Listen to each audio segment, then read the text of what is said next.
오늘 우리에게 주신 하나님의 말씀은 고린도전서 7장 25절부터 40절까지의 말씀입니다.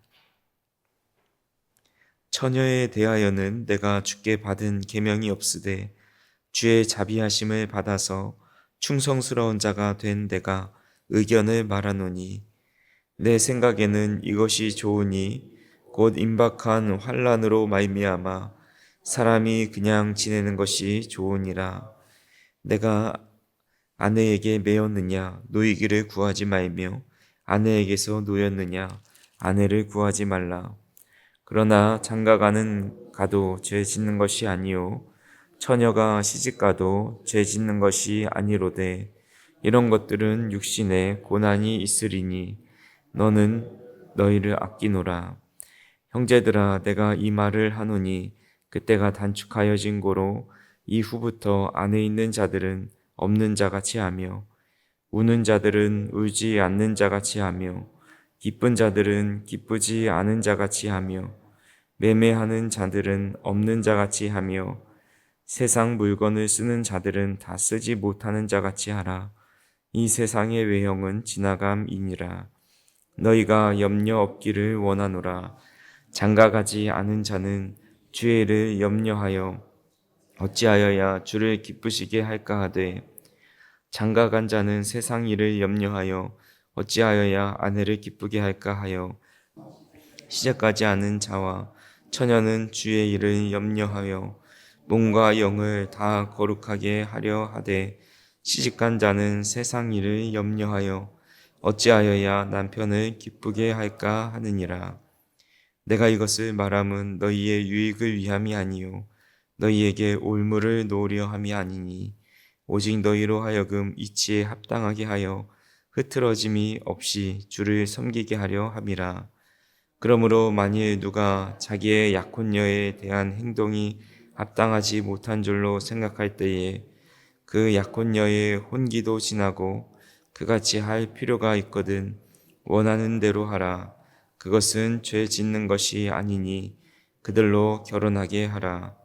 그러나 그가 마음을 정하고 또 부득이한 일도 없고 자기 뜻대로 할 권리가 있어서 그 약혼녀를 그대로 두기로 하여도 잘하는 것이니라.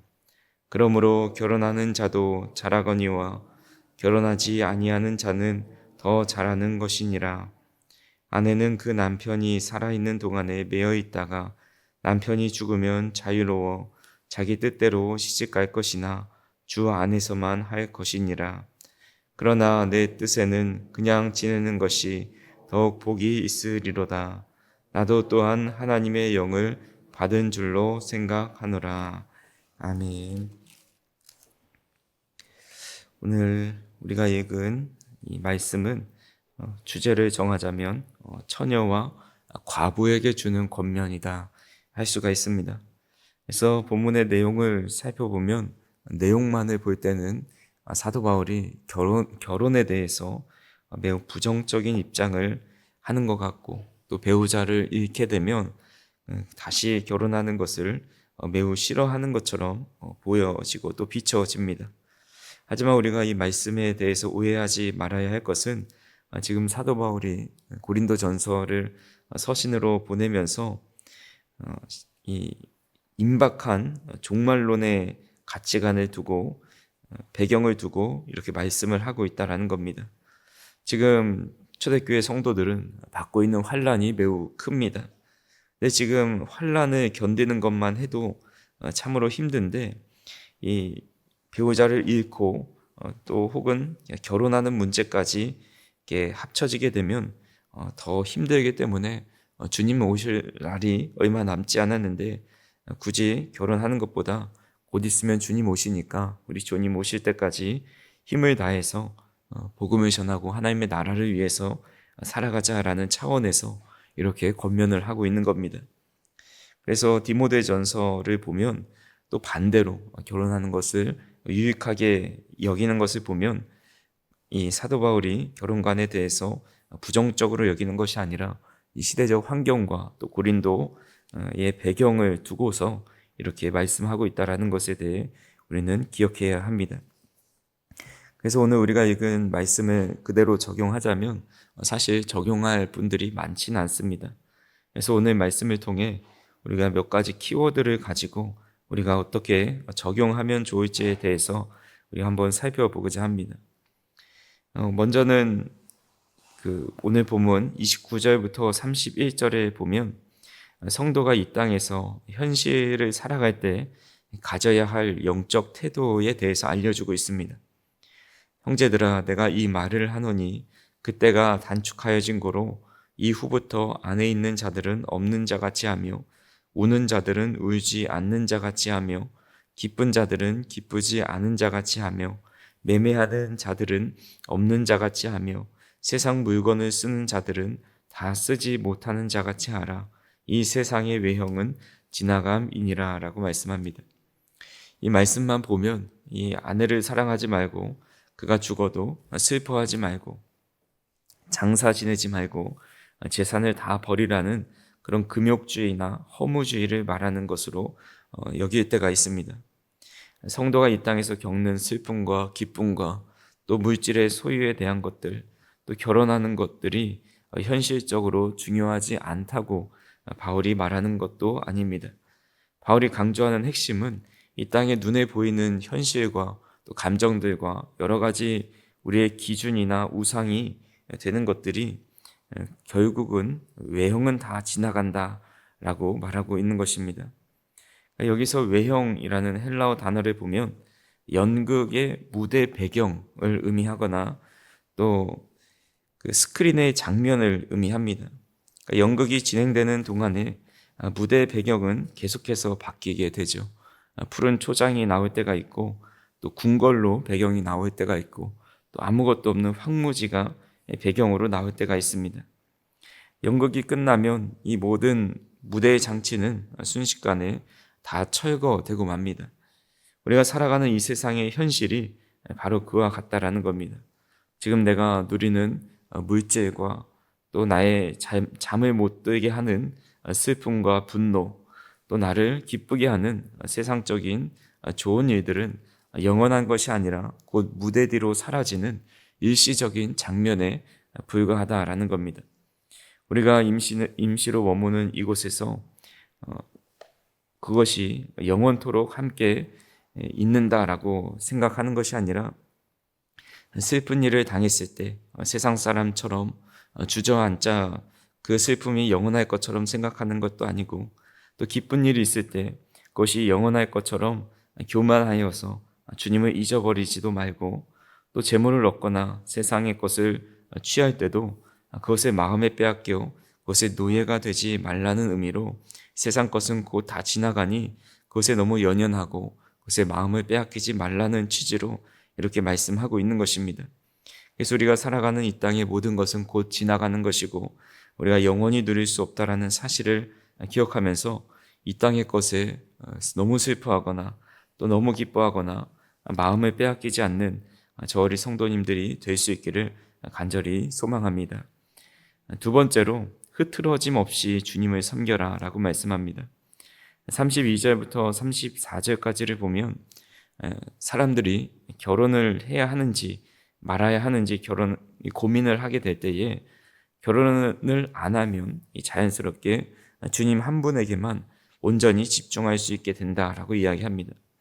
근데 여기서 오해하지 말 것이 아까도 서론에도 말씀드렸듯이 바울이 결혼을 부정적으로 말하는 것이 아니라 임박한 종말론이 다가왔을 때 혼자 지내면서 하나님을 섬기며 그 마지막 때를 준비하는 것이 좋다라는 의미로 우리가 받아들여야 합니다.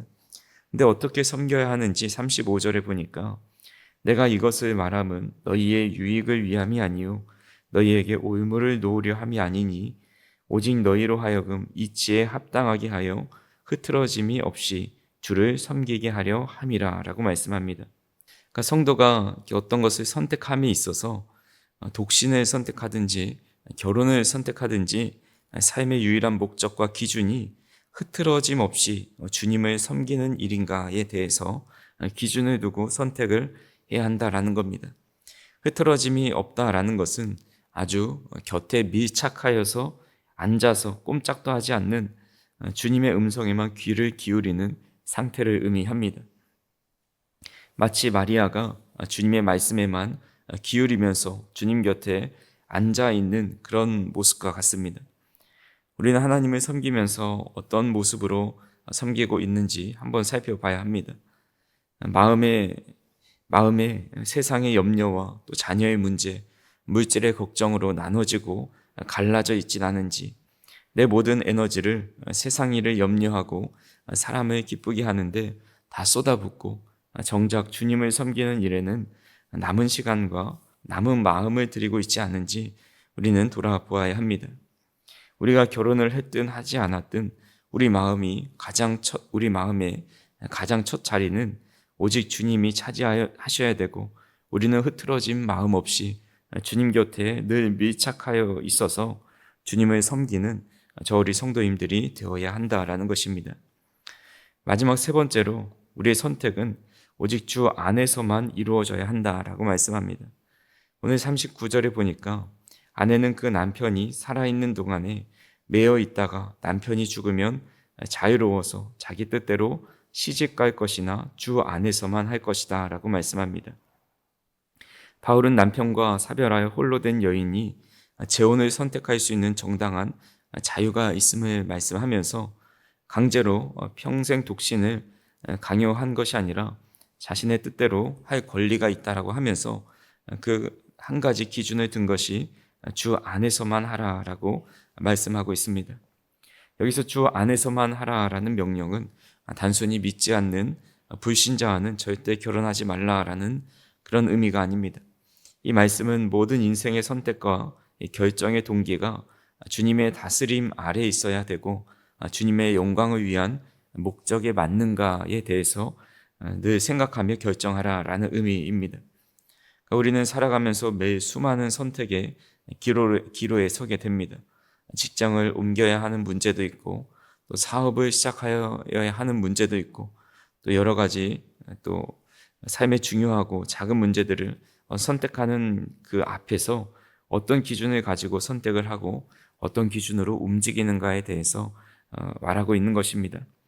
세상 사람들과 똑같이 얼마나 더 많은 유익을 얻고 얼마나 내 명예가 높아질 수 있는지, 또 내 육신이 얼마나 편안해질 수 있는지를 놓고 그것을 기준으로 움직이는 것이 아니라 하나님 보시기에 과연 합당한 것인가, 하나님 앞에서 내가 이것을 좋은 뜻으로 하고 있는 것인가를 늘 그 선택의 기준에 놓고 살아야 한다라는 것입니다.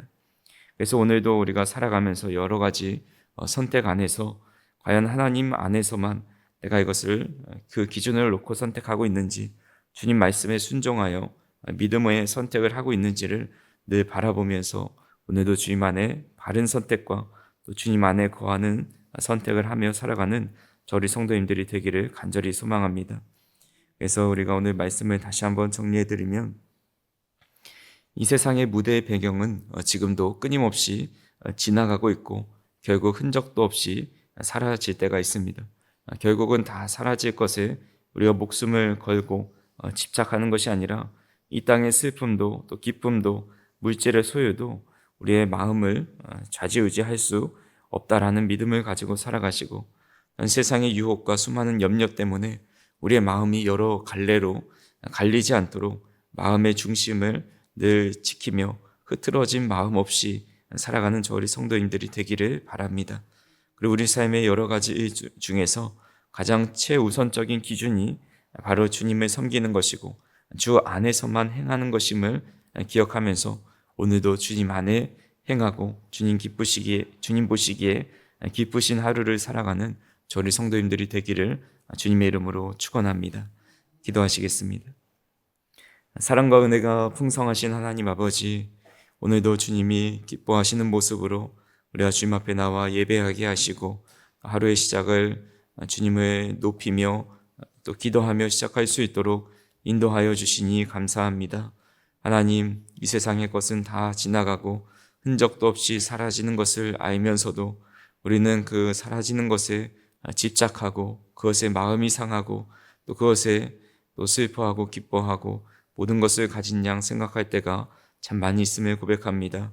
하나님, 이 땅에 우리가 나그네로 살아가면서 많은 것에 집착하지 않고 살아갈 수 있도록 인도하여 주시고, 모든 것을 주님 안에서 행하게 하시고, 우리의 마음이 여러 갈래로 흩어지며 살아가지 않을 수 있도록 인도하여 주시옵소서. 오늘도 살아갈 때 여러 가지 선택 앞에서 하나님을 기쁘시게 하는 선택을 하며 살아갈 수 있도록 인도하여 주시고, 늘 주님이 내 곁에 계시다는 그 인식 속에 살아갈 수 있도록 인도하여 주시옵소서. 기도하는 이 시간을 통해 성령께서 우리의 마음 가운데 충만히 내주하셔서 어느 하루도 주님 안에서 살아갈 수 있는 힘과 능력을 덧입혀 주시고, 어떤 것도 우리의 마음을 상하지 않게 하여 주시고, 굳센 믿음으로 흩어지지 않는 마음 가지고 살아갈 수 있도록 인도하여 주시옵소서. 예수님의 이름으로 기도하옵나이다. 아멘.